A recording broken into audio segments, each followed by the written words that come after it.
Good morning. Welcome to the Pennington County Planning Commission meeting for Monday, June 24th. We're now utilizing the speaker request form, so if you'd like to speak on an item, please fill out that speaker request form located on the small table at the back of the room. And then when your form is completed, please bring it up here to the lower right side of the dais and hand it to Cody or one of the staff members of the planning department. Everybody is here, roll call, so we will go ahead and start the meeting. Approval of the June 10, 2019 minutes, if everyone had an opportunity to review, and is there any corrections? If not, I'd entertain a motion to approve. So move. Second. Motion and a second, all in favor signify by saying aye. Aye. All opposed, no. Motion carries. Today's approval of the agenda, is there a motion? I'll move approval. Second. Motion and second, all in favor signify by saying aye. Aye. All opposed, no. Motion carries. Consent agenda, PJ. Hi, PJ Conover, Director of Planning Department. Something a little bit different today to allow some newer staff to get some podium time. Christina, our planner one, is going to read our consent today. Welcome, Christina. Good morning. All right, consent agenda. The following items have been placed on the consent agenda for the action to be taken on all items in accordance with the staff's recommendation by a single vote. Any item may be removed from the consent agenda by any planning commissioner, staff member, or audience member for separate consideration. The findings of this planning commission and recommendations to the Pennington County Board of Commissioners will make the final decision. Item number 3, conditional use permit review, 446 A&B Ranch. It's Brian Barber is the agent. It's to review a metal fabrication business as a home occupation in a general agricultural district. Staff recommends to approve the extension of conditional use permits 446 with 11 conditions.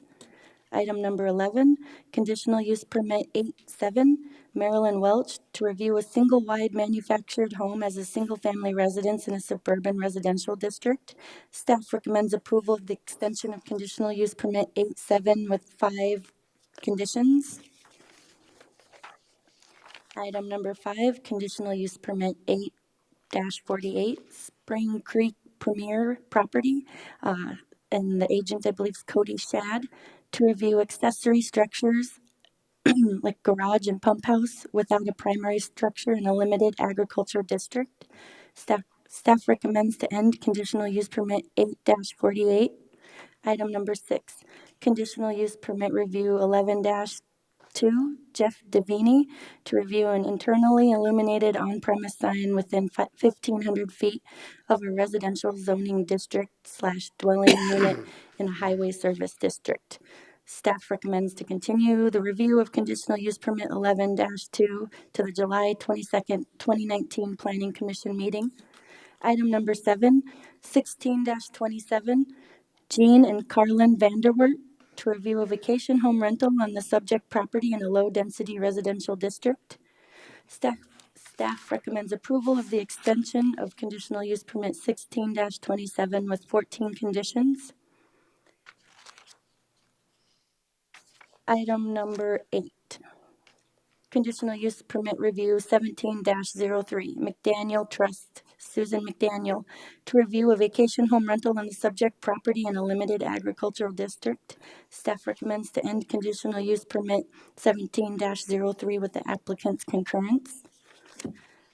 Item number 9, conditional use permit review 17-46, Matt and Donna Bowen, to review living in an existing residence while building a new single-family residence on the subject property in a general agricultural district.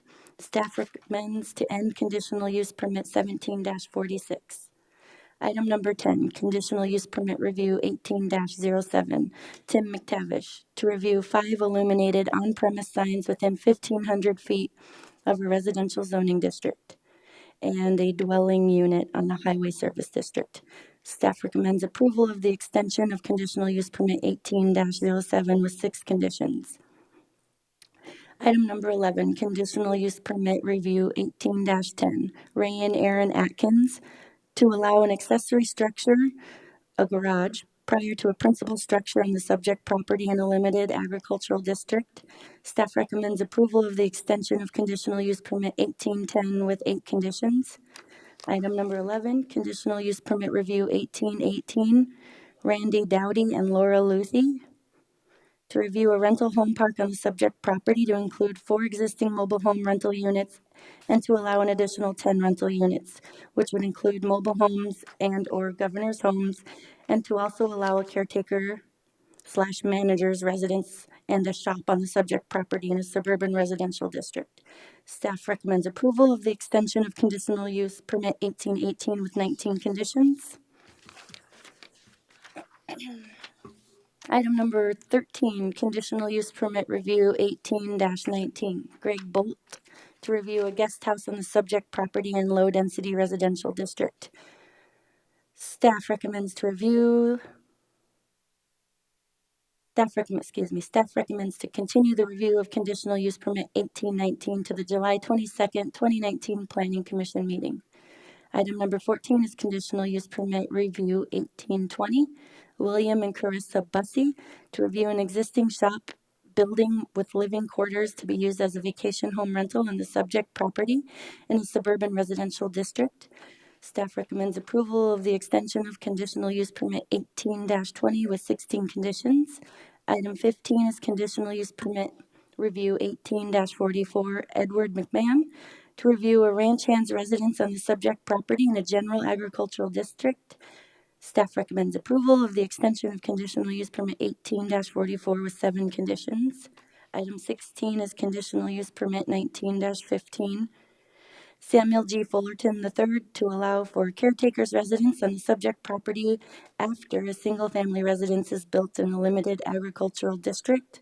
Staff recommends to continue the conditional use permit 1915 to the July 8th, 2019 Planning Commission meeting. Item number 17 is construction permit review 15-15, Flack Trucking, to review the continuation of stockpiling soil, leveling the plowed fields, and removing soil from the property. The disturbed area is being returned to farm ground. Staff recommends approval of the extension of conditional use permit 15-15 with 11 conditions. Item 18 is construction permit review 17-03 for Mitch Morris to review the grading of the site, use of storage area to stockpile soil and concrete debris, and to make improvements to a drainage channel. Staff recommends approval of the extension of construction permit 17-03 with 8 conditions. Item 19, construction permit review 17-09, City of Rapid City Banner Associates is the agent, to review the installation of a 12-inch water main to provide water quality and supply looping capabilities to the East Rapid Water Users Region and Rapid City Regional Airport. Staff recommends to end construction permit 17-09. Item number 20, construction permit review 19-02, site work specialist, to review the construction of gravelled access road and onto the subject property to include minimal tree removal, grading gravel, seeding, and culverts, and to add a common utility transfer power communications. Staff recommends to continue the review of construction permit 19-02 to the August 2016, 2019 Planning Commission meeting with 12 conditions. Item number 21, construction permit 19-08, Mitch Morris, to repair an existing dam. Staff recommends to continue the construction permit 1908 to the September 23rd, 2019 Planning Commission meeting with 6 conditions. Item number 22, minor planned unit development amendment review 18-02, Thomas Goog, to review an amendment to the existing Trailwood Village planned unit development to allow for the sale and retail of wholesale seasonal fireworks, to allow the future construction of a building of up to 10,000 square feet for the storage and sales of fireworks, and to allow the sale of used vehicles on the subject property in accordance with Section 213 of the Pennington County zoning ordinance. Staff recommends approval of the extension of minor planned unit development amendment 18-02 with 15 conditions.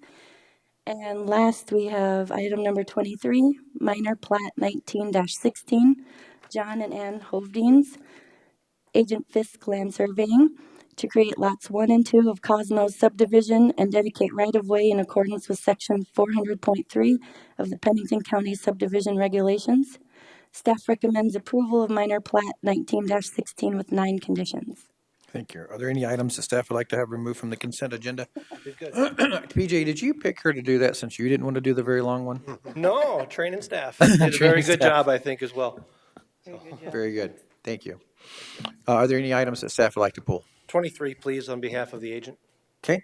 Any other items that staff would like to have removed? No, sir? Any items that the commission would like to have removed? Mr. Chairman. Yes, go ahead, Kathy. 22, please. 22. All right, Sandy? And I just have a general question, and that is this. I ponder why we have to approve the end of a conditional use permit. Seems to be a waste of you guys' time to put the whole report together merely to say the person who wants to do that for which they've given permission in the past. Yes. From our experience, sometimes the ending document is more important than the review documents. It was a public process to start it, a public process to review it, public process to end it. I see. This allows, if that individual decides last minute they want to contest it, they can come up here and still contest it and say, I'd like it to be continued or whatnot. I see. I see. Thank you. We'll take it in consideration when we redo our zoning ordinance, because we are looking to make more things administrative that we can. I don't know if CUPs are the Sure. way to go, but absolutely. I just thought if they came forward, said, I'm done, I don't need it, that we perhaps wouldn't need to approve it, and you folks wouldn't need to go through the exercise of writing it I up. appreciate the So, comment, yep. Thanks. Thank you. Any other items by the staff to be removed from the consent agenda? Any members of the public, if you'd like any of the items that we just read, items 3 through 23, to be removed from the consent agenda and considered separately, please come forward now and let us know. If not, that leaves our consent agenda items 3 through 20. Do I have a motion for approval of items, 3 through 21? Do I have a motion for approval of items 3 through 21? I so move. Second. Motion and second. All in favor signify by saying aye. Aye. All opposed, no. Motion carries. That takes us to item number 22. Yeah, my question is just out of kind of curiosity. I looked up on Rapid Map this PUD, and it seems like it's a large PUD, really, and most of it's residential, except for those, like the storage sheds and then the fireworks. And I just was kind of curious about how this happened to become a PUD, and that lot that's got the fireworks and has for a few years, is my understanding. How that was that always from the very beginning of the PUD kind of considered to be a retail sort of commercial lot, or just maybe give me a little history on that, please. Yes, Cassie Bolstead, Assistant Planning Director, that property is actually part of the Trailwood Village Planned Unit Development, which is Yes. a very large planned unit development. But from the research that I've done on the Trailwood Village PUD, that front area closest to Highway 44 has always been allotted as like a commercial, neighborhood commercial I type see. area. It was just never specified as to what type of commercial uses you could do on that property, which is why Mr. Skook had to go through the PUD amendment process to have fireworks on there. See, so it seems to me, I look at, on the Rapid Map, and it looks like this is just a typical residential area with a little commercial. How did it happen to become a PUD, do you know? That PUD was created, I believe, originally in like 1998. So it's a pretty old PUD. Yeah, so there was. And it hasn't really been overhaul amended in a really long time. There hasn't been a major PUD amendment. It's just been specific lots that have amended certain things within that PUD, but it's pretty much been the same way since its beginning. Okay, all right, very good, thank you. Any further questions? If not, current recommendation is to approve the extension of minor planned unit development, amendment 1802 with the following 15 conditions. I'll move approval. Is there a second? Second. Motion and a second. Any further discussion? All in favor signify by saying aye. Aye. All opposed, no. Motion carries. That takes us to item number 23. I believe the agent requested this to be pulled. Janelle?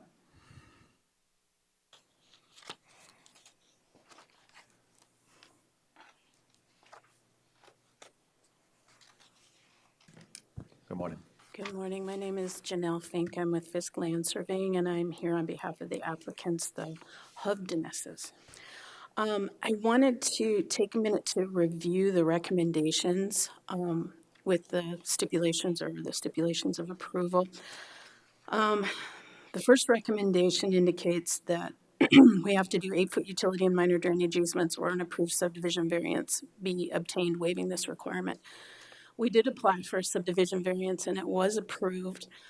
There was an existing legal non-conforming structure that was 6 feet from the lot line instead of 8. And so we went through that process.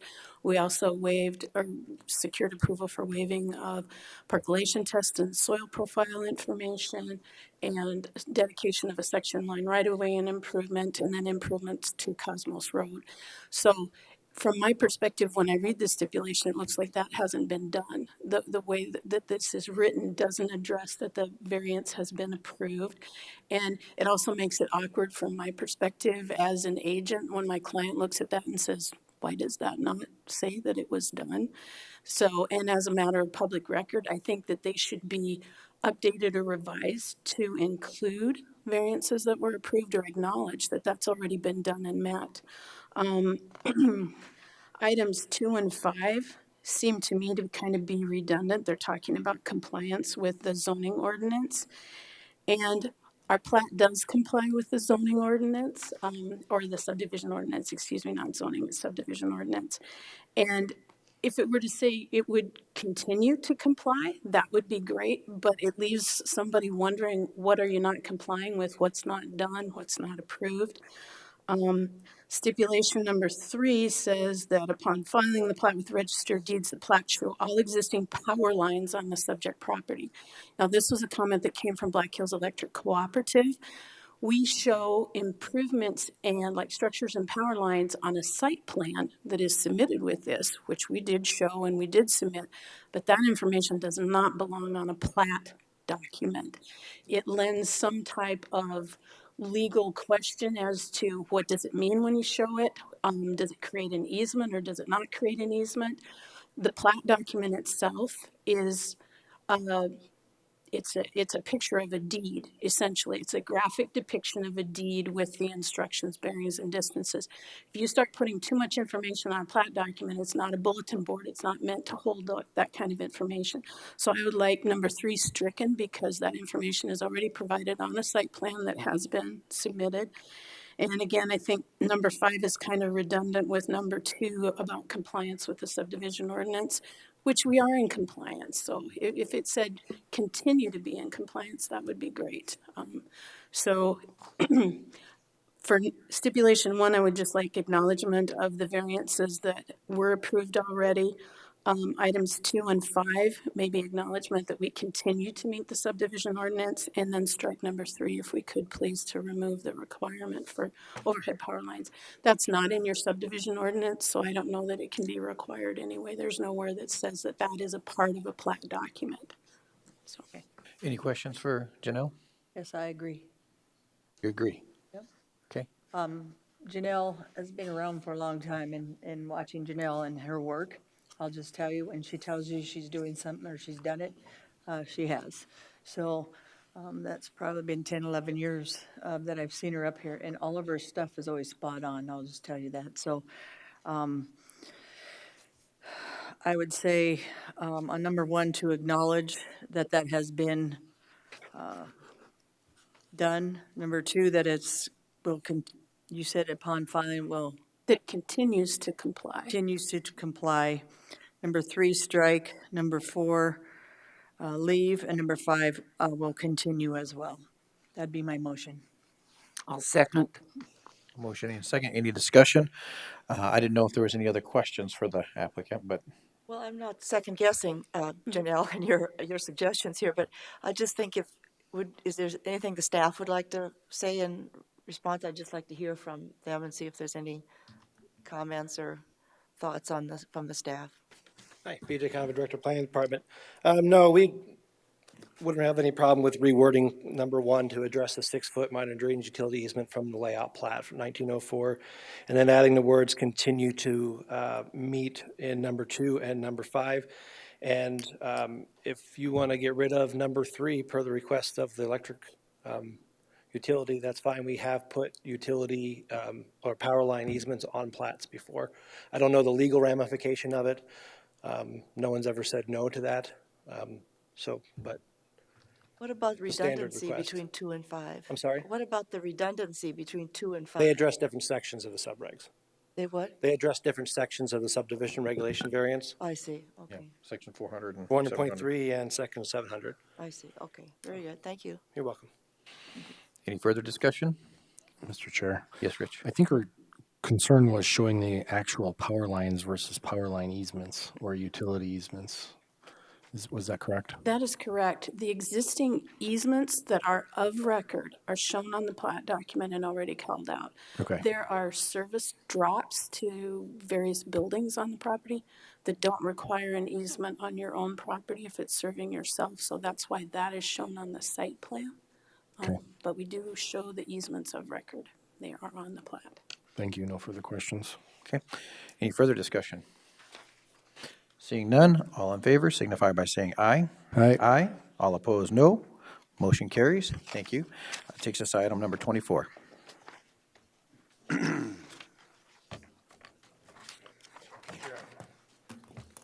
Morning, Commissioners. Jason Fennison, County Planner. Agenda item number 24, you saw it before June 10th, last commission meeting. The applicant is Paula and Rebecca Friedel. They've requested a conditional use permit to allow a modular home to be used as a guest house in a low-density residential area. During the last meeting, one of the adjacent property owners came forward with some concerns, and the commission chose to continue this item until this meeting. So I have an update or some updates to address the property owner's concerns.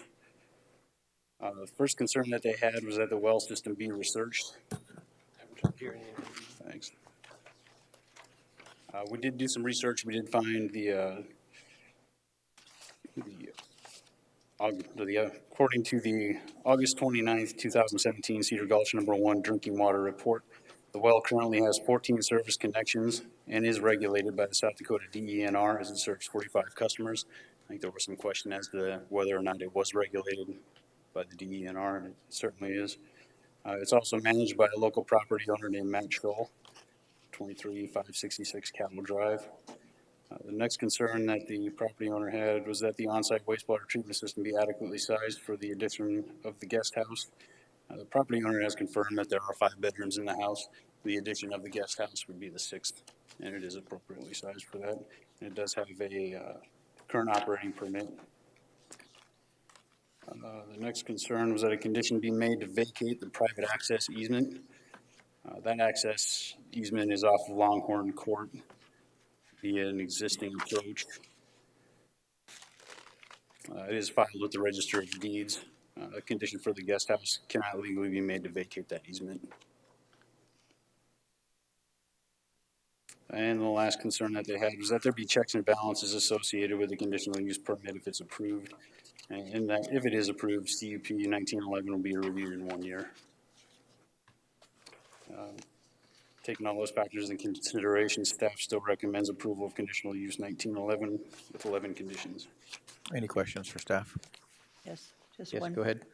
So there's a guest house and a vacation home rental. What's the difference at this So point? it's a primary residence, not a vacation home rental, ma'am.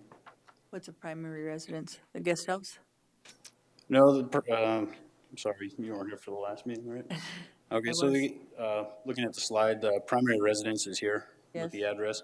They're looking to add a guest house here, Yes.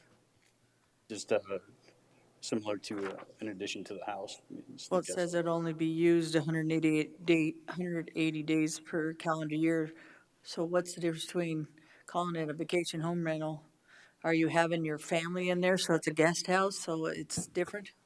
Essentially, yeah. A guest house per the ordinance can only be used up to 180 days 1 year by guests or family members, where a vacation home rental, doesn't matter who is in it and can be used year round. Okay. And, excuse me, but Yes, isn't, go I ahead, mean, Kevin. you can't collect money for the guest house. You can't rent it, is that right, or can you? The guest house, Correct, you cannot. yeah. A guest house. Or take is- any form of. Sorry. Compensation or Yeah, payment or something. right, that was Yeah. done a long time ago. Right, Oh, was it? And that was changed in the ordinance, yeah. yeah. Right. Sorry. No, sorry. Yes, go ahead, Jim. 180 days.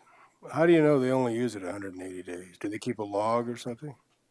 No, usually if a neighbor's complaining about it, we find out, or during a review, but we don't go out every day and check. No. But what about the homeowner keeping a log? Not for guest houses, no, it's usually just family. So if there's a complaint, you're kind of at square one. It's he said, she said type deal. It is, correct. Oh, Jimmy, Go ahead. Deb. is it for your family, for his family? I mean. It is, you- that's what you he said. verified it's for the family. Right, the applicant is here if you'd like to speak to him. Sir? Yeah, no, my intentions were Go originally. ahead and state your name, please, sir. My name is Paul Friedel, so I'm the property owner. Thank you. So our intentions, we have a lot of family in the Chicago area that comes and visits us. So we'd like to, and I've got a busy house.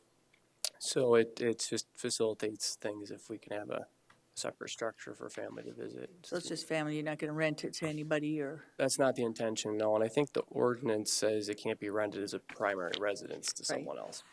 I guess that's what I, Yeah, and it has to be, I think, on the deed that it's subject to all Yep. deed restrictions. Yeah. it's a record on the deed restrictions stating the applicable to the guest house, shall not be separately rented or leased from the main address.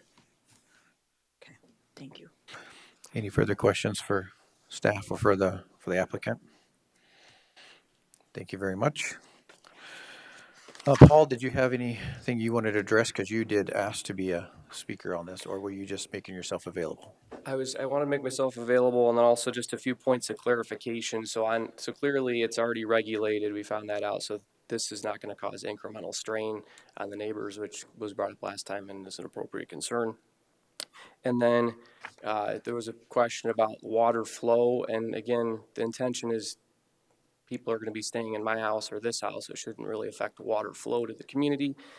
And even hypothetically, if it was used by new people 180 days a year with one bedroom, it still represents something like 1% of the community water based on 45 people in the community and 14 connections. So again, I think it's relatively small change to the water system. And we do have the wastewater treatment appropriately sized, and I think we've addressed the other concerns. Any questions for the applicant? Mr. Chair, Yes, go ahead, Rich. have you read through all of the conditions of approval?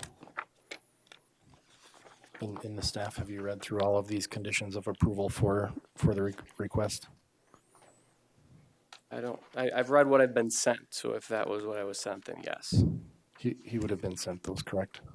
PJ or someone or does he have all the conditions of approval? I don't believe that he got those sent to him prior to this meeting. Hi, PJ Conover, Planning Department. Letter is sent out with the agenda to all applicants and agents and landowners with the link because the entire packet is available on the web for view. Okay. I just wanted to make sure that you have read through the 11 conditions here and you understand all of them was my only question. Okay, yeah, apparently I haven't, because I just have the agenda. I didn't have the list of conditions. Do you have a specific question other than that, Rich? No, I just wanted to make sure that the applicant doesn't have any questions on any of these, but I have no further questions. Okay. Any further questions from any members of the commission, the applicant? I do have one for staff. I know we wanted to get some information because there was conversation about the well and how many individuals that could be connected to it. We got all that information, but correct me if I'm wrong, I didn't see it. We saw the well report of all the bacteria and all that kind of good stuff and contaminations and whatnot, but is there any documentation of the flow, how well it's working to meet the needs of that community? No, the only information that we found was what we provided to you. And that's it? Right. Okay. I did contact Zach, who's listed here as the president, and he didn't have any further follow-up or questions on it. And I don't suppose Zach is here to testify one way or the other. Yes, go ahead, Kathy. You know, the DNR also keeps online all well logs, and so I did look up the well log for this, and there's a lot of production. I forget the number, but it's a high producing well. But it's kind of, it doesn't mean it, I mean, it's hard to interpret it because we don't know what the usage is in terms of gallons per minute. And so it is kind of a meaningless, well, it's not meaningless, but it doesn't have any, really doesn't help us with the problem, with that question today, but it is a high producing well. But, I think, fundamentally, worrying about water supply is just really not within our Right.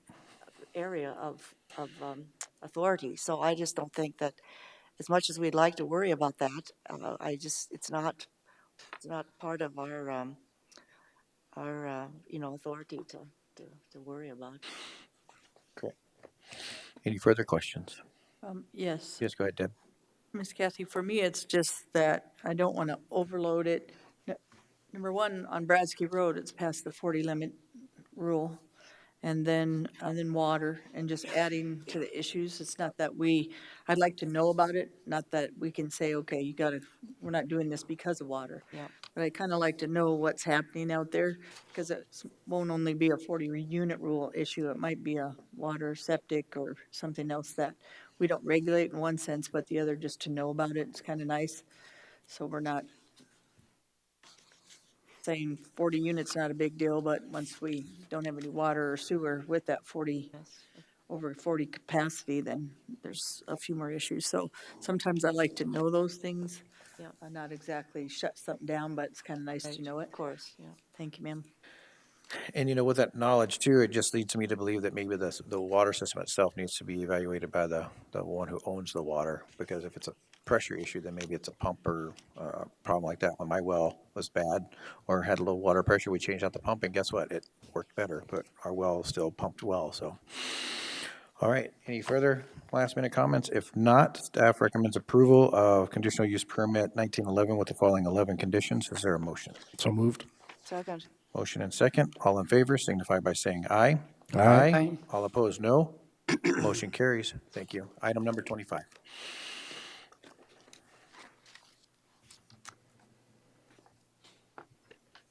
Agenda item number 25 is layout plat LPL 1917 to reconfigure lot lines to create lots 12R and 13R of block 12 of the ranch at Black Gap. The applicant, Brian Book, has applied for a layout plan to reconfigure lot lines in order to create 2 lots from 3 existing lots at the ranch at Black Gap.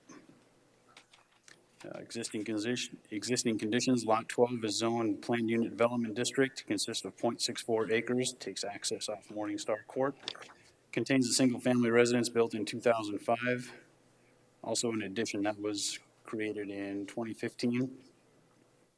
It borders a platted common lot 3 major drainage easement to the north. There are no special flood hazards on the property, contains an on-site wastewater treatment system. Lot 13 and 14 are both planned unit development districts. Lot 13 consists of 0.61 acres and lot 14 consists of 0.93 acres. Both are currently vacant. Proposed lots.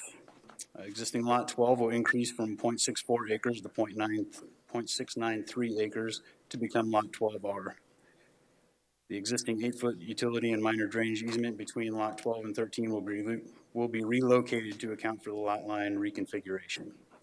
Existing lot 13 and lot 14 will be combined to form lot 13R, consisting of 1.483 acres.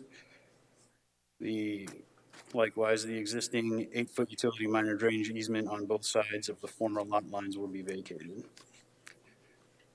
The existing plat states, prior to any building permit, each lot must identify 2 on-site wastewater treatment systems with accompanying percolation tests and soil profiles for each location. This is a condition that we're going to add to this layout plat because the submitted document did not carry forward that note.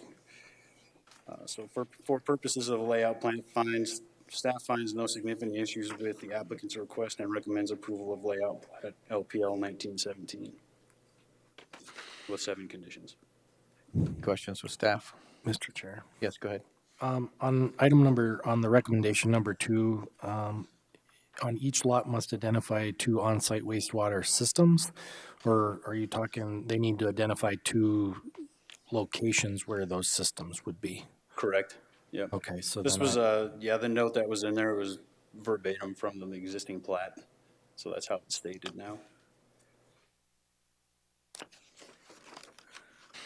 You have any further questions, Rich? no, that just, I don't know.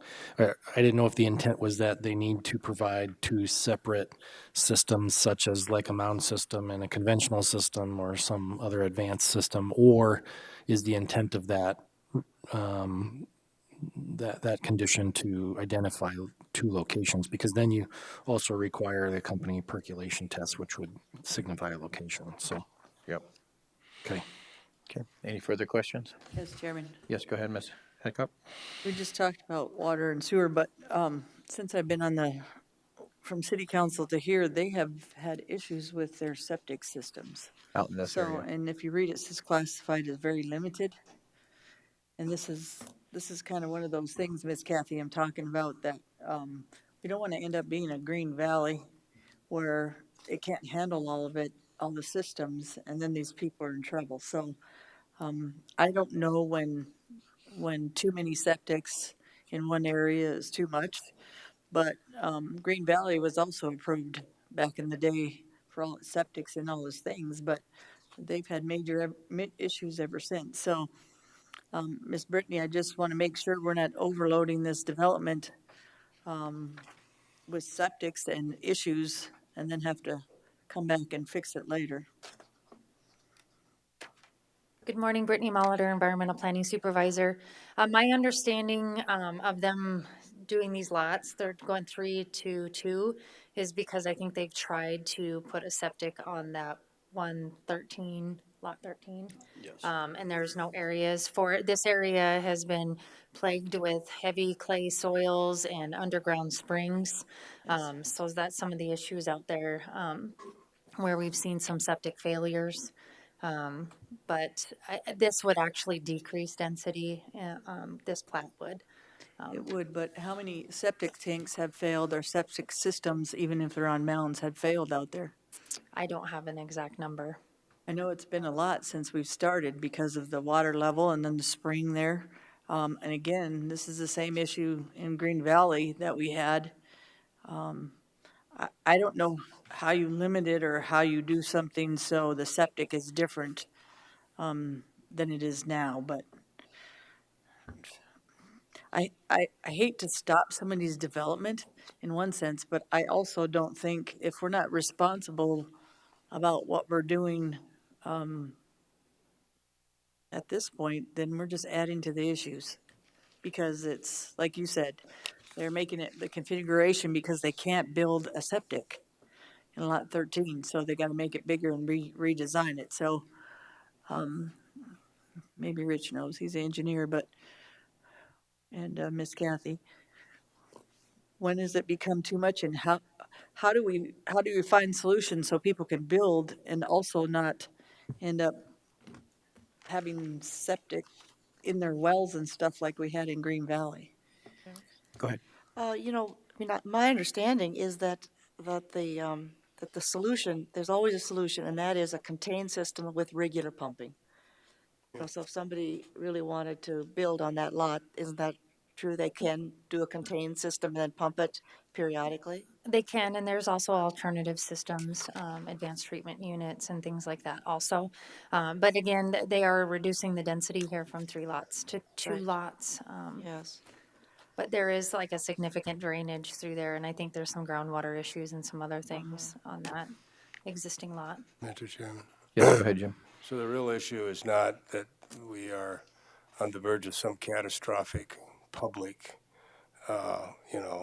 hazard, but that the cost could be significantly higher for people who build in that area, right? Yes. Assuming that systems, more elaborate systems and above-ground systems are required and so forth. Correct, And- and most and- of them out there are. Yeah. And I think that's sort of common knowledge out there. So Chairman, But of course, you never know. Somebody walks in and doesn't know what's going on, and then, but it's, you can always solve these problems if you're willing to spend large sums of money. But, yeah, people should be alerted to that, for sure. Thank you. Bottom line is, who recommends the septic system? So when you go out there, Brittany, you'll be like, you can't do a mound system? I mean, who recommends that in the end? Our on-site wastewater specialist, he'll go out and we do a profile hole and they do percolation tests. And a lot of times that determines the type of system that are out there. I would probably say a majority of the systems out there are a dual mound, where they alternate dose, the mound systems. But if they failed and they approved them before, then I guess I'm not getting if you do percolation and all the other studies before you recommend, and then you're still having failing. I have people that live out there, that's why I know, guys, that are customers. But they're failing on the mound systems, but wasn't that recommended by the same people that, might be recommending what needs to be there now? Sure, and there could be a couple of reasons. There are a couple of reasons that we've seen mounds fail out there that I have from experience. One is that the sand that they used was not good sand. You have to use very clean sand. If you don't, the systems will not function as designed. The other is there are those underground springs, so what they do is they overload the mound systems. They add more water to the system than what they can typically handle. So some people have had to put in curtain drains and French drain systems to try to shed that water away from their mound systems. So those are the couple of ones that I have personally been part of to see, or they've just been undersized or overutilized too. So, I mean, those are the ones that I've had experience with personally. Well, just systems that are with spring water and the water table being high, and then having mounds still, no matter what, you're gonna get that drainage into those springs or those aquifers if those mounds are, as you say, getting overloaded. So I don't know who checks that or makes sure they go back and make sure they built it right and then check in 6 months or what that is to make sure their systems are working. But I think that's something that should be required when you're in areas that are very limited is a good way to put it. So just for the safety of people out there. And it seems to be getting more and more people, so. Well, and we do do a final inspection, our on-site wastewater specialist, and we do pumping and inspection every 6 years. So some of them have been repaired through that process too. Okay, maybe I'll go out there with you sometime if you have time, Brittany. Okay. Thank you, so you can show me that. Any further questions for staff? Any comments? Current recommendation is approve the layout plat 1917 with the following 7 conditions. And there's one addition at item number 2, the modifications where it says, and correct me if I'm wrong, Rich, you wanted more to say 2 locations for on-site wastewater systems. So there's more clarity. I think that I would leave it the way that it is, the way that it's written. If that's what's listed on the plat for that location, I don't want to make a discrepancy between one document and the next. They follow it up in the second sentence and indicate the soil profiles for each of those locations. So I think that the intent after reading this again is to identify 2 wastewater systems, and I think that that's a good thing. And then we have 2 locations, they have 2 soil profiles, and then at the end of it, the county environmental planner gets to review it and approve it. So I think that's good. Okay. So I would leave it as written. Thank you. As written. All right. Move So is approval. Second. motion and a second. Any further discussion? All in favor signify by saying aye. Aye. All opposed, no. Motion carries. Takes us to item number 26. Agenda item number 26, minor plat MPL 1918 and subdivision regulations variance, SV 1905, to create Lot 10R and Lot 11 of Brumgrass subdivision and to waive plating requirements.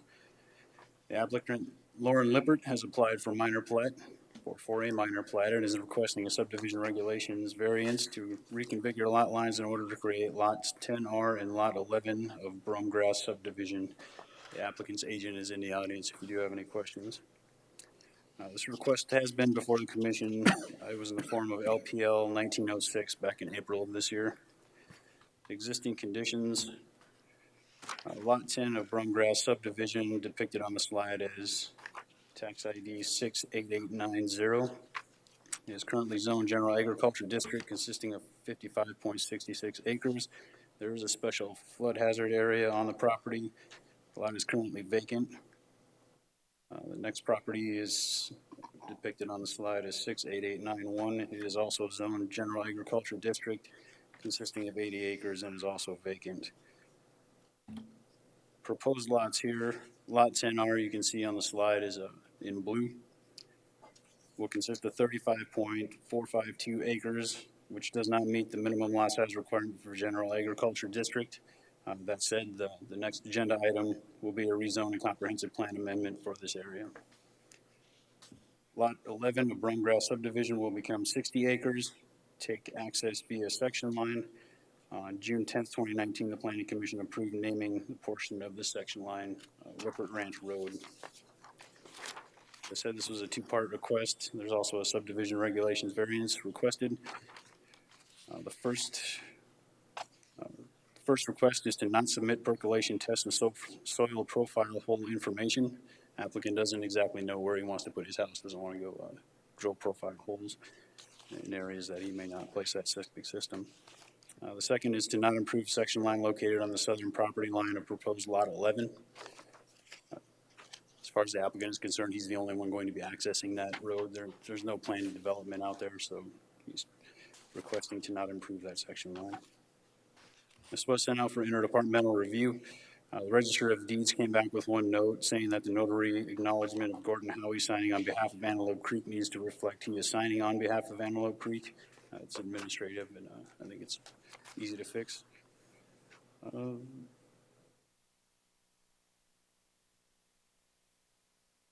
Staff has reviewed this request and determined that the conditions of layout plat 1906, we reviewed it back in April, have been met.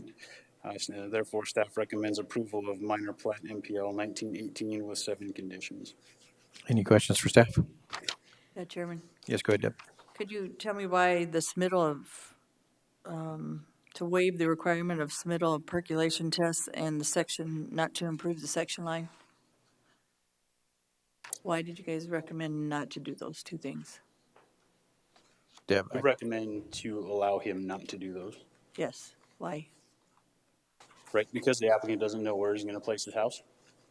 So rather than have him go just submit randomly or conduct a profile hole test in a random spot on his property where that septic system may or may not go,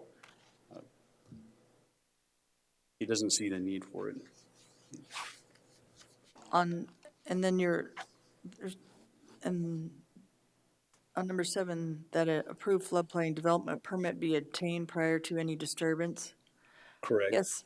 So on the plat, he doesn't have to show where he's putting his septic. Maybe I'm missing something here. PJ County Director Planning Department, on some plats it's required for them, just like the one you had just heard where they have the two, like one area and a reserve area. Right. Not necessarily on this plat, no. Why? It hasn't been determined that the ground is in need of that in this area. And we will normally do like the percolation test and profile holes. I know this came up before with the Planning Commission, and staff is listening to you guys. These are larger lots. And the percolation test and profile holes, though it even comes in as a blanket requirement for everybody, regardless of the size of the lot they're creating, is meant for higher density areas. Not so much for this, but we still have to require it. And that's why you see it so often. And if it And didn't it will need be done during the building permit process. It has to be. Okay, there was a floodplain development permit on it. That's why I guess I was asking you about that. Yep. That they didn't, depending on where he puts that septic. So- Correct. And if he does put it in that floodplain, it does have increased requirements, and the state will have to get involved with that as well. And can you tell me where the road is for the section line, where it's located at? Does it go with anybody else's property, or is it just all on his? Yeah, press that. Use the pencil. So he's looking to take access in this area. That's the section line. Yes, this is the section line I just circled there. Where? Oh, there it is. I was like, where? Sorry, yeah, it's lower right-hand corner. And is there a road there already? No, it's just a section line right now. It's Two-track two trail. track. Yep. So what road goes into the section line? Antelope Creek, right? Antelope Creek, yes, ma'am. Yeah. Dirt road. So Antelope Creek, the whole road is dirt? The parts that I've driven on are, could you have a bigger picture? South of Computer, right? Just straight Yes. south, yeah. Yeah. It's pretty much dirt road out that way. Yeah. I know that area a little bit. So there's only gonna be this road is only gonna go to one property? As it's Or two. planned right now, yes. Right, and the reason that we're waiving the requirements for the section line is they'd have to build it to highway standards with paved and guardrails and all that, and we don't think that's required right now. If there is future subdivision in that area, the recommendation to waive that would probably change. Well, more than one residence would probably bring it up, so they have to bring it up to at least 14 standards, right? With more than one, probably something a little higher than waiving it, yes. Yes. Yeah. So you'll be able to, One more thing. Sorry, Brittany Molitor again. Mr. Lippert did come in front of the Board of Commissioners and did get a road construction and section line approval for that portion of the section line. The only request that he asked to waive for that was submission of engineered road construction plans. Other than that, he is building it to Ordinance 14 standards. thank you, that's all I needed to know. I thought you guys were Sorry, didn't know changing that. what we did and then taking away the 14, so I was like, No, I Sorry. apologize, I didn't remember that part. Thank you. okay, thank you. Sorry about that, board. any- Taking away everything on it. Any further questions? Mr. Chair. Yes, go ahead, I just Rich. have a general question in regards to the Rapid City Airport comment, where they talk about Safety Zone 3 and the Precision Flight Corridor.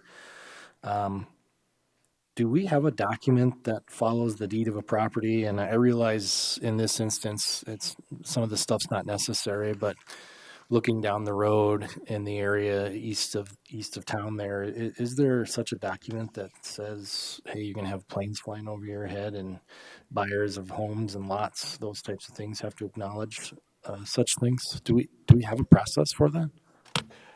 In certain areas, yes. There's been a lot of discussion since the helicopter property about doing some filing with the register of deeds. So when people buy a property, it comes up with a title search. We do have an ordinance for the regional airport. We do have an ordinance also for Ellsworth. For Ellsworth, there's a thing called the ACUS, which is for the noise contours. I think we went over this with the comprehensive plan. So anybody that's moving in within the noise contours, not necessarily the flight patterns, but anybody who's putting a mobile home in there has to sign an acknowledgement that they're aware that they're moving into a certain noise contour area. With the regional airport, we have FAA requirements, which are more that the landowner is acknowledging that whatever they're building on their property is not going to interfere with regional airport and the radio signals and everything like that. So again, not necessarily with the specific flight patterns, but it is an acknowledgement that you are within a certain area of an airport. Okay. So there is a process essentially that would come into play if someone wanted to put a house here. Yes, but we don't necessarily look at flight patterns. Okay. We don't really know those. Any further questions? No further questions. Any other members have any questions for staff?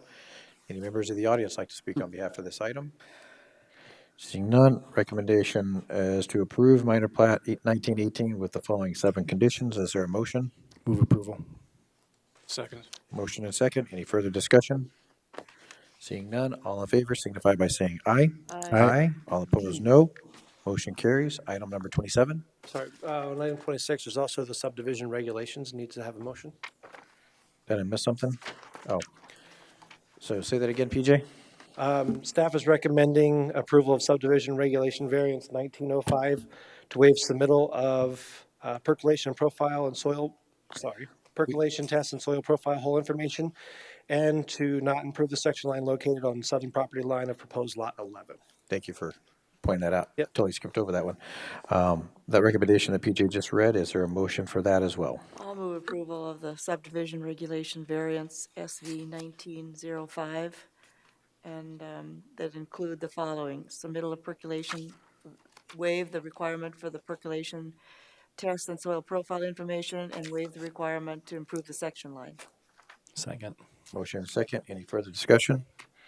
Seeing none, all in favor signify by saying aye. Aye. All opposed, no. Motion carries. Item number 27. Agenda item number 27 is a follow-up to the last one for rezone 1907 and comprehensive plan amendment 1907 to rezone the newly created 35.452 acres from general agriculture district to limited agriculture district, and to amend the comprehensive plan to change a future land use from general agriculture district to limited agriculture district. Same properties we were just talking about. The applicant, Lauren Lippert, has submitted a request to rezone 35.452 acres from general agriculture to limited agriculture district. Applicant is also requesting to amend the Pennington County Comprehensive Plan. So moved. Second. Motion and second. All in favor signify by saying aye. Aye. Aye. All opposed, no. Motion carries. That takes us to item number 28. Good morning, Brittany Molitor again. I just wanted to give kind of a brief update on this project and just let you know that they are moving forward and working towards a solution on this project. We did meet with the applicants, Cross Country Real Estate, i.e. Black Hills Speedway, and an engineer from Ferber Engineering, Dave Muck, regarding the drainage plan and some drainage issues. So they are working on moving forward with getting that information to us for this construction permit. And then we did meet again on Friday to discuss the long-term and future plans for this drainage basin. So I just wanted to put this on the agenda to let the Planning Commission know that they are working towards a solution, that they are making progress. So if there's any questions. Any questions for staff on this item? There's no action on our part because it goes to PJ. Just wanted you to be aware. Move to acknowledge the report. Second. Motion and second. All in favor signify by saying aye. Aye. Aye. All opposed, no. Motion carries. Item number 29. PJ Conover, Director, Planning Department. Item 29 is layout plat 1915 to create 3 new parcels. The applicants are Terry and Marcy Graber. During staff's review and discussion with the applicants, there's a much easier way for them to do this. They were fairly unfamiliar with the process when they came in and didn't realize the number of violations that this could create, and also that there's shortcuts that they can take and eloquently describe these properties and record them at the Register of Deeds without going through the platting process. So staff's going to be meeting with them this week. And with that, staff is recommending to continue layout plat LPL 1915 to the July 8th, 2019 Planning Commission meeting with the applicant's concurrence. So moved. Second. Motion and second. All in favor signify by saying aye. Aye. All opposed, no. Motion carries. Takes us to item number 30. Thank you. Item 30 is telecommunication facility permit TC 1901 to allow for a 400-foot guide telecommunications tower and equipment shelter in the general agriculture district. Staff originally applied, like I said, for that 400-foot tower, which in our ordinance is not allowed. They'd have to have gone and got a variance. A 300-foot tower, however, is a permitted use with a building permit and administrative review in a general agriculture district, as long as that district is over 40 acres. So the applicant has determined that they can meet the needs of their client with a 300-foot tower, and therefore are asking for this telecommunication facility permit to be withdrawn. Therefore, staff recommends that telecommunication facility permit TC 1901 be withdrawn per the applicant's request. So moved. Second. Motion and second. All in favor signify by saying aye. Aye. All opposed. Motion carries. Item 31. All right. Item 31, Ordinance Amendment 1901. I think you've seen this one before, Comprehensive Plan Amendment. The Planning Commission and Commissioner Hadcock should also have the most up-to-date information available. Even after I had emailed you all the attachments, they sent in another update yesterday. So about 6 hours of printing and folding and putting all this stuff together for you guys. So it was cheaper for us to do than have them do it. But what you have before you is a hybrid document. They sent along a clean document showing no edits with the maps. I took those maps out and put them into the document that you, Planning Commission, requested that shows the edits. In addition to that, you also have the 40-page updated comment matrix. And the Planning Commission is scheduled to review this again on July 8th and possibly make their recommendation to the board on that date. Matrix still is working on fixing the problems between their GIS layers and the city's layers, and that's primarily affecting Chapter 3, that one future land use layer. What is happening is when you have larger lots that cross section lines, the algorithms were treating the properties on the other side of the section lines as separate lots, so it wasn't giving a true representation, and it was assigning a different zoning district. So it was basically spot zoning is what it was doing to, automatically. So with that, staff is looking for the Planning Commission for any comments, but also to continue Ordinance Amendment 1901 to the July 8th, 2019 Planning Commission meeting. That sounds like the most appropriate, since now that we've got it, we can review it and then make our recommendation after we review, and if there's any further corrections. That's what we had originally planned anyway. So is the plan that we were to take this and independently study it? Yeah, that makes sense. I mean, versus us going through it as a group, line by Right now, line. correct. Yes, Because we've already done that. This is just to go back and make sure that Yes. all of our inputs were properly inputted, and then it reflects what we want it to reflect. Come back on July 8th. I know inputted. Correct.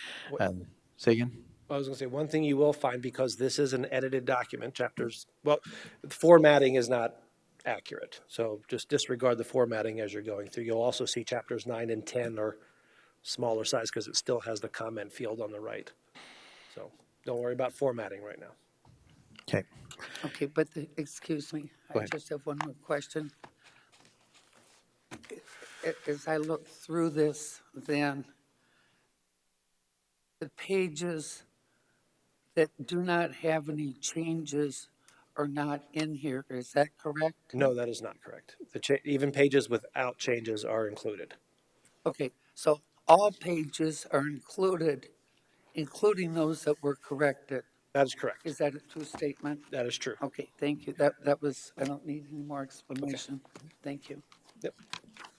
Go ahead, Kathy. You know, on the matrix, there's a response and action. They appear to be filled out with a few exceptions, but saying what they've done or no actions required and so on. Until we come to the ones that we're questioning about Chapter 11, there's no response and there's no actions. Do you know what the status of that is? Chapter 11. It's actually Chapter page 11 is 39 to 40. So that's right the goals, I believe, right?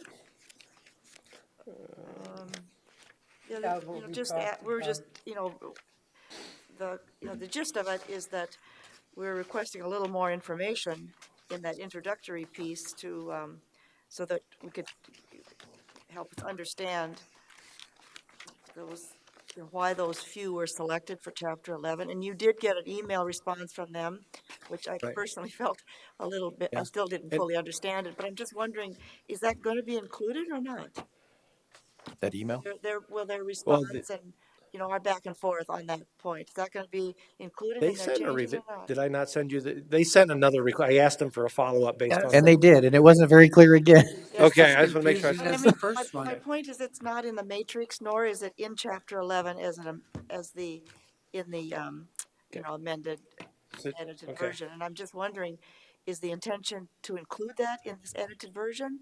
Or is the inclusion is just to try to explain themselves through the email and not include any changes in the document? I would think the latter. However, they're under contract with us, and if we'd like them to put an intro in there, we can have them put an intro in.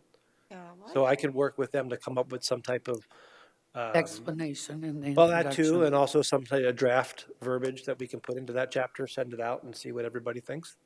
Probably needs to be a little bit clearer than those 2 emails that we got from them. Okay. I mean, and I guess my point of view here is that since we had those questions about that, I would guess that every other reader or many of the readers would have those same questions. So I guess it would seem to me that they should be, it's something, some revised text should be in the edited version. Sure. Okay. Any further Take it. questions on that or comments? All right, so have your notes ready for July 8th meeting. I think we had to make a motion, right, to continue that, so we just need a motion to continue comp plan to the July 8th meeting, the comp plan review to the July 8th meeting. Second. Motion is second. All in favor signify by saying aye. Aye. Aye. All opposed, no. Motion carries. That takes us to item number 32. Item 32, County Board Report. The Board of Commissioners concurred with the Planning Commission's recommendation from the June 10th, 2019 Planning Commission meeting, and the appeal of conditional use permit 1906 for Big Game Storage LLC, Chris Peterson, to allow a lighted on-premise sign within 1,500 feet of a residential zoning district or dwelling in the general commercial district was approved by the Board of Commissioners at their last meeting on June 18th. So, Chairman, Yes, go ahead. so I actually went out there and looked, 'cause at first I'm like, okay, is this gonna be, as PJ knew, I had a complaint, it was out in, East Valley, it wasn't my district, but still took it. And people were saying that their lights were shining in their windows, basically, it was so lit up. And I understand, it's storage, so you want it lit, you don't want anybody breaking into those storage units, but, so in this case, I know it was just the sign face, but later on, this is coming up for a conditional use permit review. And I went out there and I don't think I've seen something that clean. It's, without sounding rude, it looks like OCD because it was amazing. It was gravelled evenly. It was, the buildings were just taken care of perfectly.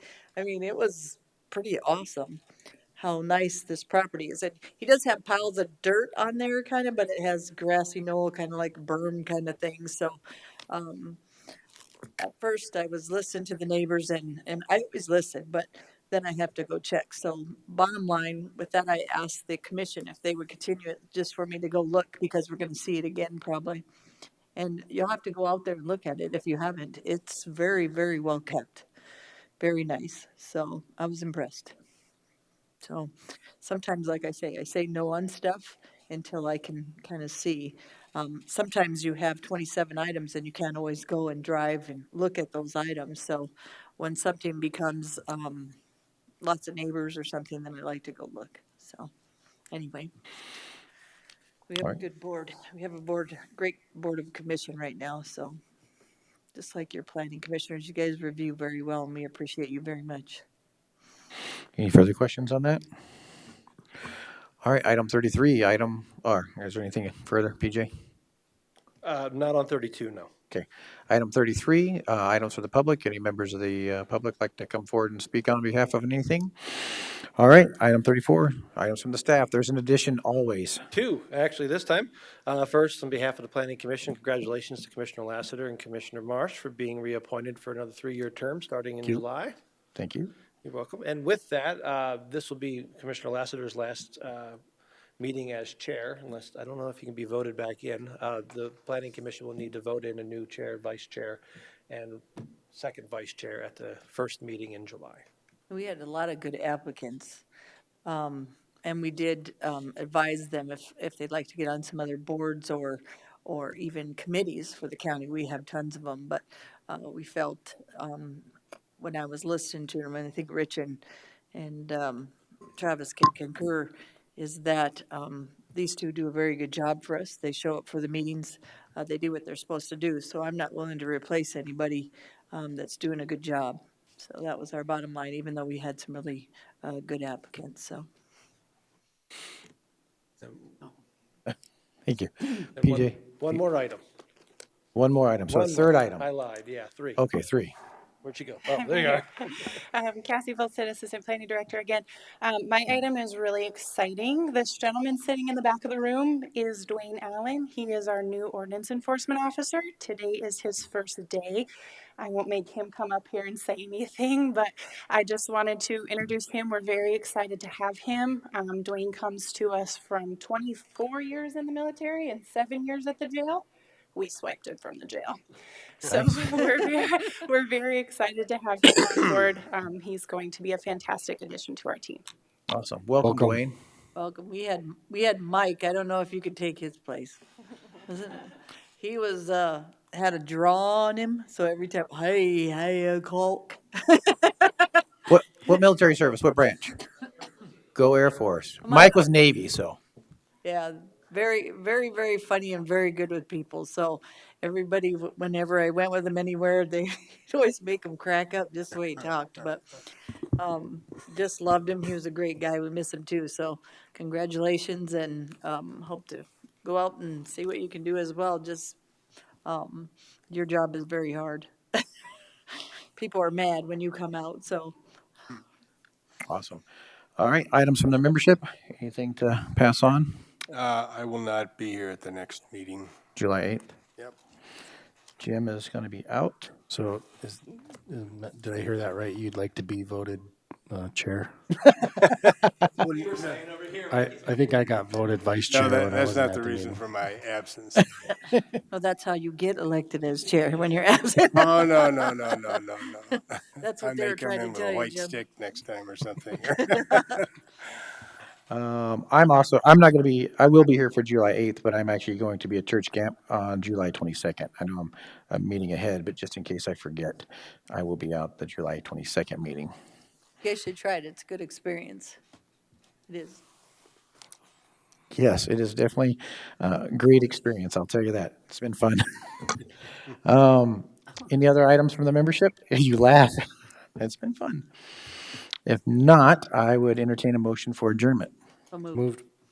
Second. Motion and seconded. All in favor, signify by saying aye.